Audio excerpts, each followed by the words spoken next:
Cet automne, j'ai quitté Paris pour aller jusqu'à la mer Noire en Roumanie et en utilisant seulement l'autostop comme moyen de transport. Au total, pendant 35 jours, 45 inconnus m'ont emmené sur 6000 km à travers 9 pays. Accompagné de mon amie Elodie, on a confronté les limites de notre patience, de l'échec et du froid. Mais on a aussi changé notre vision des rapports humains par une charité qu'on ne pouvait expérimenter d'une autre manière qu'en autostop. Des chauffeurs nous ont pris sur des trajets de presque 1000 km, nous ont donné à manger, nous ont proposé de dormir chez eux, ils ont même conduit des kilomètres en plus, juste pour nous déposer là où on en avait besoin. En somme, la vidéo que vous allez voir n'est pas seulement un carnet de bord, mais un véritable témoignage de charité vécue entre plusieurs inconnus sur une route inconnue.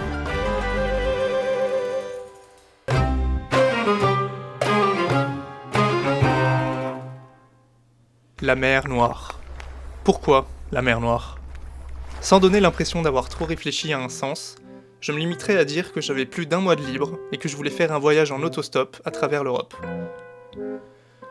Puisque ce voyage allait se passer principalement en octobre et que je voulais y prendre du plaisir, j'avais pensé aller dans un pays où il fait suffisamment chaud, qui ne soit pas trop cher et où le stop marche bien. Les Balkans, mais plus spécifiquement la Roumanie, pays pour lequel j'avais un intérêt particulier, est donc ressorti assez naturellement. Bien sûr, toutes ces conditions n'allaient pas être entièrement vraies sur place, mais ça correspondait assez bien à ce que j'avais pu entendre au sujet de la Roumanie. Mais au moment de partir, je n'avais vraiment pris aucune décision claire. L'objectif initial du voyage était juste l'Alsace pour rejoindre un groupe d'amis, voyage qui a commencé le 24 septembre 2025. C'est le grand jour, donc je dors pas très bien, et je pars de la banlieue nord de Paris en direction de l'Alsace. Là, je prends les transports jusqu'à une station-service à l'est de Paris, à Bussy-Saint-Georges, sous une pluie vraiment torrentielle. Que pleuvoir, j'avais des cordons bleus aux pieds, et je commence le stop, il est 15h, enfin ce qui est quand même tard. Après 30 minutes, je tombe sur le premier chauffeur du voyage, Jérémy. Il m'avance quand même de 60 km, ce qui me fait sortir de Paris, c'est très bien.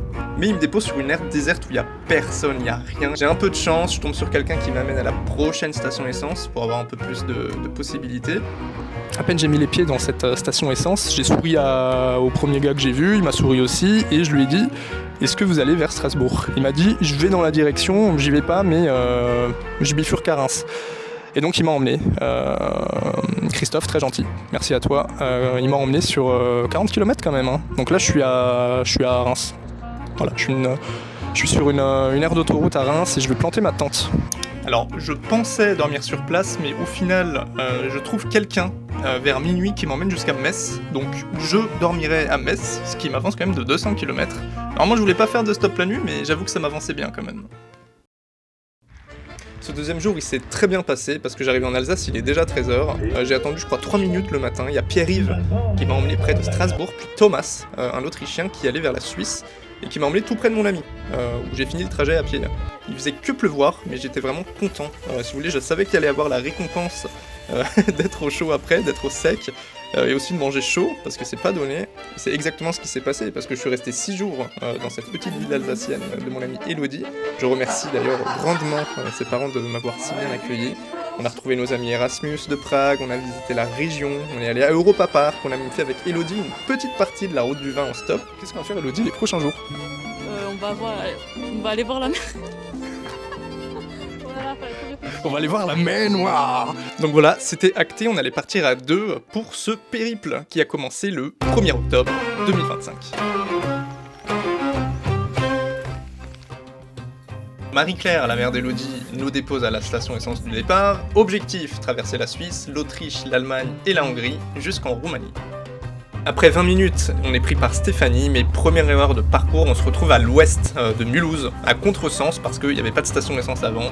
On aurait pu l'anticiper, on aurait pu regarder sur une carte, ou on aurait pu simplement attendre quelqu'un qui allait directement jusqu'à Bâle. Mais prendre des bonnes décisions, ça vient aussi avec l'expérience, donc en tout cas on en a payé les frais parce qu'on a perdu la moitié de la journée pour se remettre sur le chemin, grâce à Thierry. Et là on est tombé sur Micho, un Serbe qui travaille en Italie, et en fait il nous a conduit jusqu'à Bâle.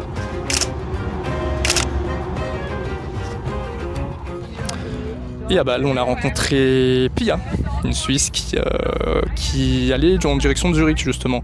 C'est là où on est actuellement. Et pour la petite anecdote, elle nous avait invités à dormir chez elle. Mais en fait, son copain était pas mis au courant et au dernier moment, on avait pris la douche et tout. Et au dernier moment, en fait, il lui a dit qu'il avait passé une mauvaise journée et tout et qu'il voulait pas d'inviter comme ça, quoi. Donc on s'est fait chasser. On s'est fait chasser, mais on a un bon prix de consolation parce que regardez où on dort ce soir, c'est très chill, c'est très sympa. On est à côté d'une rivière, on a un petit coucher de soleil là, donc super sympa. Et voilà, demain on est de nouveau sur la route, les amis, prenez soin de vous. Nouveau jour et comme hier, erreur stratégique dès le début, on était en dehors de l'autoroute et très rapidement, on a de la chance, on tombe sur un Français, Nicolas, à qui on demande de nous déposer à la prochaine station essence, s'il veut bien. Et il nous dit non, vous inquiétez pas, il y a une zone industrielle, ça marchera beaucoup mieux pour vous. Donc on lui fait confiance et en fait c'est vraiment la morale du jour, c'est qu'il faut savoir dire non aux gens. Parce que les locaux, ils pensent connaître certains endroits, mais la réalité, c'est que vous avez l'œil pour l'autostop et il faut aussi vous faire confiance. Et après, par contre, on a eu de la chance, une dame a corrigé l'erreur, si je puis dire. Elle nous a vraiment fait sortir de Zurich sur le nord, donc pour aller vers l'Allemagne.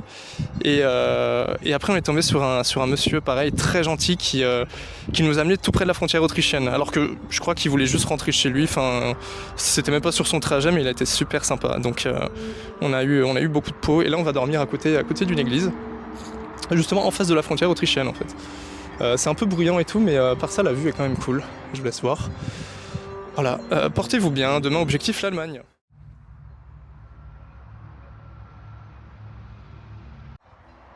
Après un thé qui m'a coûté 5 € quand même, et ben quand on touche le fond, ça peut aller que mieux après. On a fait du stop pendant 40 minutes et Chris, un Allemand installé à Hong Kong, nous conduit jusqu'à Munich dans sa voiture avec un siège massant. Je dois dire que c'était la meilleure découverte du voyage. En Allemagne, c'était un jour férié, donc malheureusement, il y avait que des voitures pleines à craquer ou des familles. Donc au final, on attend 2 heures, mais on est pris par Martin qui nous amène à Salzbourg, en Autriche, et il est super sympa. Il nous fait visiter Hangar 7, qui est le musée de Red Bull, parce que ça vient de Salzbourg. Trop gentil, et il nous laisse dans le centre-ville pour qu'on puisse visiter. Par contre, le soleil s'était déjà couché, donc on n'avait absolument aucun plan pour le soir, surtout que les logements étaient extrêmement chers, vraiment le soir même. Donc on a essayé sur Couchsurfing sans grande attente, et on a été pris par Georgi, un père d'origine bulgare adorable, avec ses 2 enfants, avec lesquels on a joué d'ailleurs, on a passé une excellente soirée. Et c'était vraiment réconfortant de pouvoir dormir au chaud, de pouvoir prendre une douche, donc merci à Georgie encore une fois, parce que les 2 dernières nuits, elles étaient quand même assez froides, et, et ça fait du bien, on se rend compte de l'essentiel. Le lendemain, départ vraiment facile, on va dans un McDo et on est pris tout de suite par 2 sœurs bosniaques, on attend même pas 5 minutes, Alma et Emina, qui nous amènent à Linz, toujours en Autriche. Il fait froid, le ciel est couvert, mais il y a une ambiance vraiment magique. Il y a les festivals de rue, il y a de la soupe chaude, il y a même un Autrichien qui nous offre à manger dans un festival thaï, il est super accueillant. Et puis, dans ce festival, on retrouve enfin Wolfgang, notre hôte qui est fan du Bayern, et avec qui on va regarder un match dans un pub. Là, il faut savoir que Linz, pour Elodie et moi, c'était vraiment l'étape de mi-parcours, où on voulait arriver en 2 jours. Donc on avait fait la demande via Couchsurfing à Wolfgang déjà depuis l'Alsace, mais on a pris au final 4 jours de retard.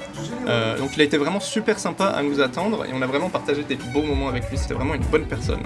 En plus, on a pu laver notre linge, on a pu prendre des douches, visiter la ville, c'était vraiment du bon temps. Et je pense qu'il en faut quand on fait de l'autostop. 2 nuits chez Wolfgang, où on prend le temps de découvrir Linz, une bien jolie ville, puis reprise sous la pluie battante. On perd 3 heures pour atteindre l'autoroute. Et une fois sur place, en fait, il faisait que de pleuvoir. Donc, faire du stop à découvert, c'était très difficile, et les gens voulaient pas avoir de serpillères mouillées dans leur voiture, ce qui est compréhensible. Mais quand ça s'est fini, on a été pris à 15 heures par Paula, une Allemande qui vivait à Vienne, donc elle nous a amenés directement là-bas. On était à 2 doigts de dormir chez elle, elle nous avait proposé, mais malheureusement ses colocs avaient des invités, donc c'était pas possible.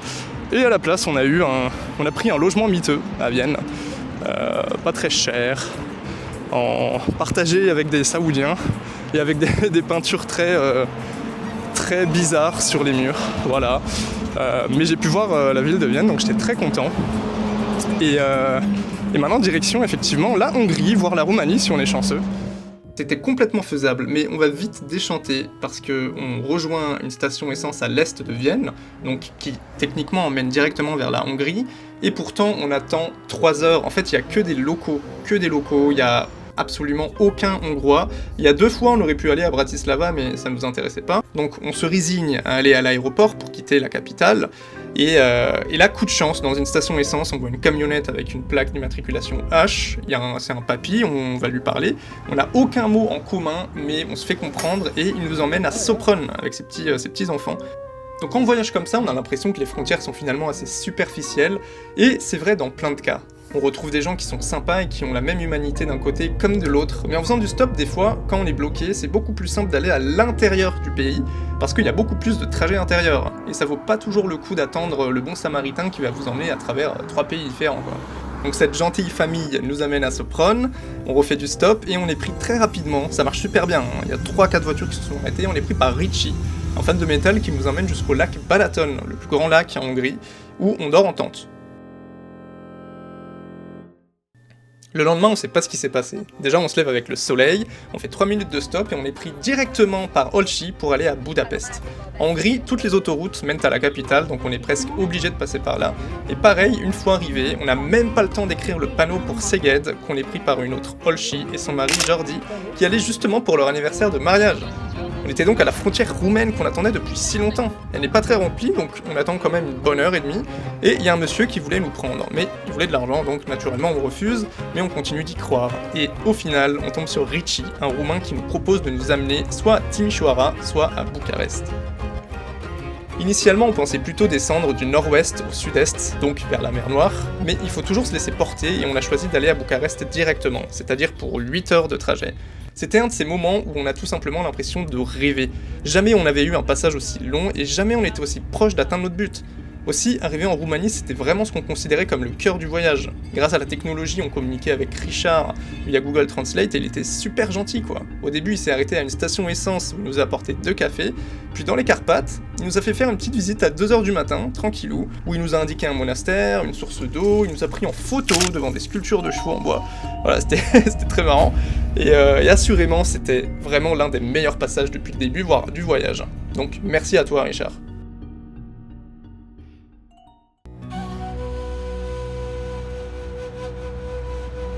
Arrivé à Bucarest, premier endroit où on s'arrête en Roumanie et donc premier pas dans une nouvelle culture.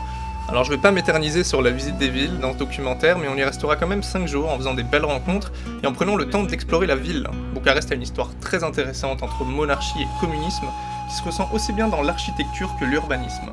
La capitale a aussi une grande vie culturelle et de magnifiques églises.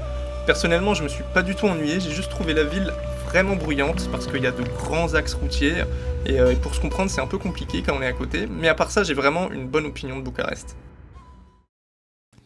13 octobre, départ pour la mer Noire, 20e jour. On part pour une station essence à l'est de la capitale, où on attend bien 50 minutes avant d'être pris par Kathleen et Florine, 2 électriciens super sympas qui nous déposent à mi-chemin. Et là, ils vont faire un truc génial, c'est qu'à peine arrivés, ils commencent à parler avec un camionneur, Mikhail, qui accepte de nous prendre vers Constanța. Donc c'est comme si on avait fait qu'un seul trajet, on n'a pas eu besoin d'attendre. Les paysages, ils étaient magnifiques, on commence à apercevoir la mer Noire au loin, mais notre objectif à proprement parler pour la journée, c'était pas Constanța, c'était Kostinești, car on avait un hôte sur Couchsurfing, Bogdan, que nous devions rencontrer. Donc pour l'anecdote, à Kostinești, chaque été, il y a le plus grand festival de musique en Europe de l'Est, ça s'appelle Beach Please.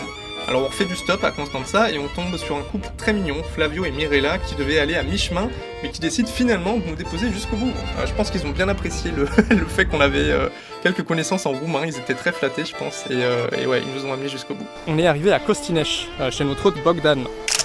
On a aidé à faire son lit, parce que Couchsurfing c'est ça aussi, c'est gratuit mais on est là pour partager des expériences et donner quelque chose. En l'occurrence on a donné notre sueur, donc expérience très intéressante. Le lendemain on a pu faire un tour à Constanța. Alors là je parle avec mes yeux de francilien en 2025, mais c'est fou l'écart entre la gare, qui ressemble vraiment à l'idée que je me serais fait de la Roumanie à 50 ans, et le centre où on ressent vraiment un héritage historique et une zone touristique, d'ailleurs très influencée par les Ottomans. J'y goûte la traditionnelle soupe de tripes roumaine que je vous recommande vivement.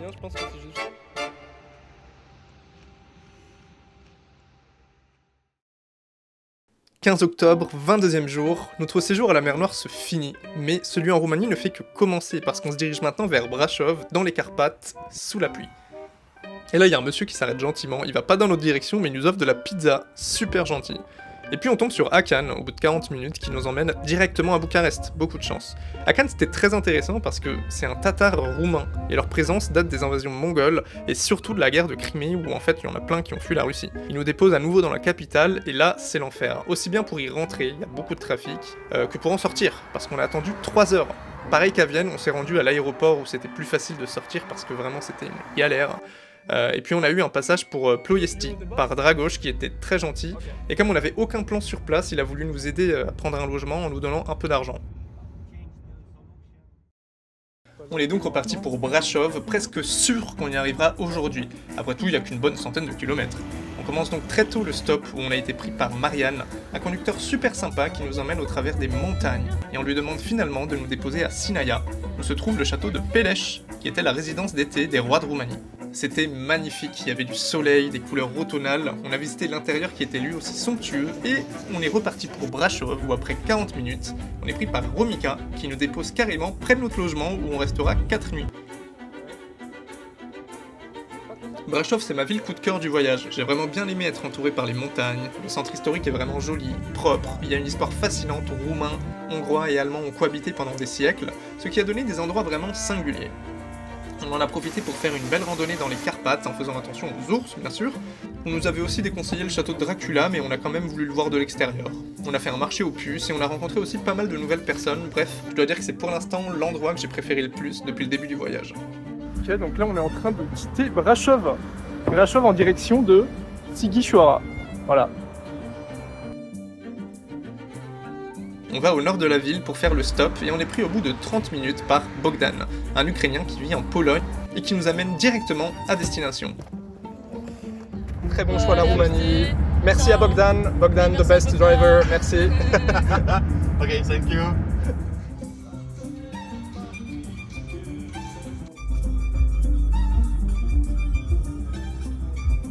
Donc on arrive en fin de matinée et on a toute la journée pour explorer cette petite ville médiévale inscrite au patrimoine mondial de l'UNESCO. Il faut savoir que c'est la ville où est né Vlad Tepes, qui a inspiré la légende de Dracula.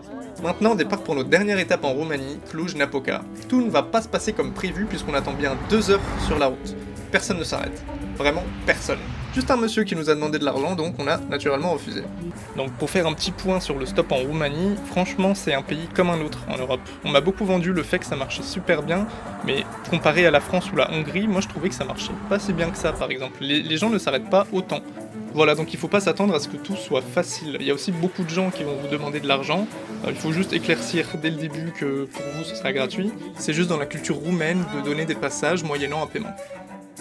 Et justement, à Sighișoara, qui s'est arrêté pour nous prendre? Un camionneur. Parce que des fois, c'est vrai qu'on n'a pas l'emplacement idéal, ça veut dire qu'on n'est pas visible, ou que le chauffeur n'a pas beaucoup de place pour s'arrêter.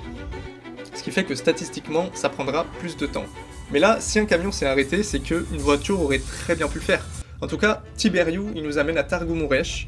C'est la grande ville juste après, où on retente le stop à un rond-point. Pareil, on perd 1h30 à trouver quelqu'un qui nous amenait à Cluj, on était vraiment à l'entrée de l'autoroute.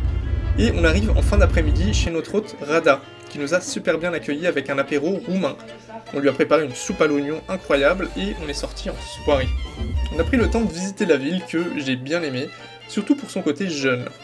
En tout cas, Elodie devait rentrer chez elle, donc elle a pris un train et un bus. C'était vraiment un plaisir de cheminer ensemble, pendant que j'allais faire le trajet retour en stop. Et là, vous allez voir qu'avec l'expérience cumulée, depuis le début, ça n'avait rien à voir avec la vie. Ok, donc là, début du trajet retour, je suis tout seul, Elodie m'a quitté hier, et on va voir en combien de temps je retourne en France. Je vais passer par la Belgique sûrement, on verra bien. Bon, alors je dis ça, mais quitter Cluj, c'était vraiment un enfer. En fait, il y avait quelque chose que j'ai compris que maintenant, mais pour sortir des grosses villes, s'il y a la possibilité d'aller vraiment en dehors, il faut le faire. Personnellement, j'ai utilisé un site qui s'appelle Hitchmap, où plein d'autostoppeurs référencent les endroits où ils ont fait du stop, et des fois, il y a des endroits, en dehors du centre, mais tout de même dans la ville, qui ne fonctionnent pas. Mais alors, pas du tout. Alors que pourtant, les autres disent que ça fonctionnait très bien et qu'ils ont eu des trajets très très longs. Pourtant, il y a de la visibilité, il y a largement la place de s'arrêter, mais personne s'arrête. Donc j'ai pris la décision de prendre un bus qui me sortait vraiment de la ville. J'avais de la chance parce que les transports publics étaient gratuits ce jour-là, donc ça m'a amené à Ghilau, qui en gros est à 20 km de Cluj, et là, rien à voir. Au final, j'attends quand même 40 minutes, mais j'ai un passage qui va directement à Budapest. Alléluia! Énorme! C'était marrant parce que Ferenc, celui qui m'a pris, c'était un Hongrois roumain, et il y avait 2 jeunes filles à l'arrière. Je pensais que c'était ses filles, mais en fait, j'étais juste dans un blablacar. Donc techniquement, j'ai fait du blablacar stop, sans savoir au début. Ça, c'est une petite curiosité, mais en Roumanie, les gitans construisent des palais, des châteaux, des manoirs. Je sais pas, vous appelez ça comme vous voulez, mais voilà, en gros, c'est un symbole de prestige. Et je trouvais ça assez fascinant. Genre vraiment, il y avait une rue avec plein de ces palais, quoi. C'est incroyable. sachant que l'intérieur est complètement vide, c'est que de la façade. En tout cas, Ferenc, il a sauvé la journée. J'ai pu faire une bonne promenade dans la soirée, surtout que j'aime beaucoup cette ville. J'y étais déjà allé et ça m'a remémoré quelques souvenirs. Et je pensais très mal dormir cette nuit parce que c'était un dortoir avec 10 personnes et moi je suis très sensible au bruit, j'ai un sommeil qui est très léger. Mais j'étais tellement fatigué que j'ai dormi comme un bébé. Le lendemain, il fallait quitter Budapest en prenant un bus pendant plus d'1 heure qui m'amenait sur l'autoroute. Alors là, je me retrouve dans la campagne hongroise autour de Budapest pour quitter la Hongrie. Je vais rejoindre une station essence autour de la ville, autour de la capitale, et j'espère être en Allemagne aujourd'hui. Ou l'Autriche, si ça marche pas aussi bien, mais voilà, ma direction de la France toujours. Malheureusement, ça n'a pas si bien marché que ça. Pendant 2 heures, personne s'était arrêté, sauf un ouvrier super gentil qui m'a donné de la nourriture. Voilà, je lui ai rien demandé, il est juste venu, il m'a dit tiens. Après 2 heures, je me dis que c'est le moment de demander aux gens, et après peut-être 10 minutes, je trouve un couple de Hongrois qui vivaient en Hollande du Nord, et qui retournaient chez eux, et qui ont bien voulu m'amener jusqu'en Allemagne. C'était incroyable. Je me suis même fait offrir un trajet pour Graz, mais ça m'arrangeait pas trop, donc je suis parti avec les 2 Hongrois. Du coup, Katharina et Zali m'ont amené jusqu'à Dresde, 900 km. Incroyable, c'était le trajet le plus long que j'ai eu depuis le début. J'ai passé 7 heures dans la voiture avec eux, et apparemment je ressemblais même à ce peintre hongrois. Les Hongrois, c'est assez rigolo parce qu'ils ont une expression faciale assez froide, et pourtant, ils étaient les plus généreux, ils nous ont pris vraiment facilement en autostop. Moi, je dirais que c'était le pays le plus simple depuis le début avec la France, et donc merci aux Hongrois. Aujourd'hui, j'avais un gros objectif, c'était de rejoindre Charleroi en 1 jour, depuis Dresde. Il y avait comme hier 900 km environ. Direction la Belgique. La mission était claire, ne jamais quitter l'autoroute et toujours me faire déposer sur des stations essence pour repartir. Je tombe sur Mani qui m'amène jusqu'à Erfurt et Eike me sauve d'une misère au bout de 15 minutes. Ce jour-là, c'était le jour le plus froid, le plus venteux, le plus pluvieux depuis le début du voyage. Si vous voulez, c'était vraiment les pires conditions pour rester dehors à faire de l'autostop. C'était vraiment pas un plaisir. Eike m'amène jusqu'à Francfort où elle me donne aussi des petits biscuits, beaucoup trop gentils. Là, j'allais ne pas être trop chanceux car aucune voiture dans cette station essence n'allait en direction de Cologne et de la Belgique, vraiment aucune. À peine arrivé, on m'avait proposé de m'emmener en Suisse, puis beaucoup de fois à Francfort, mais personne n'allait à l'ouest. Jusqu'à ce que je vois une plaque polonaise. Je me dis, potentiellement en venant de Pologne, ce serait normal de passer par ici pour aller à Cologne, comme moi je l'ai fait depuis Dresde, c'est pas si loin de la Pologne. Je lâche mon plus beau Dzień dobry à ce monsieur, Darius, qui, figurez-vous, est vraiment tombé du ciel après 3 heures d'attente dans le froid. Non seulement il parle un français parfait, mais il allait à Mons, en Belgique, c'est-à-dire la ville juste après Charleroi. On a eu de belles discussions et j'ai pu rejoindre Gilles et d'autres amis, chez qui je suis resté 2 nuits. Je suis rentré avec un passage de Joe qui retournait en région parisienne, ce qui clôt officiellement ce voyage en stop. C'était vraiment une expérience incroyable.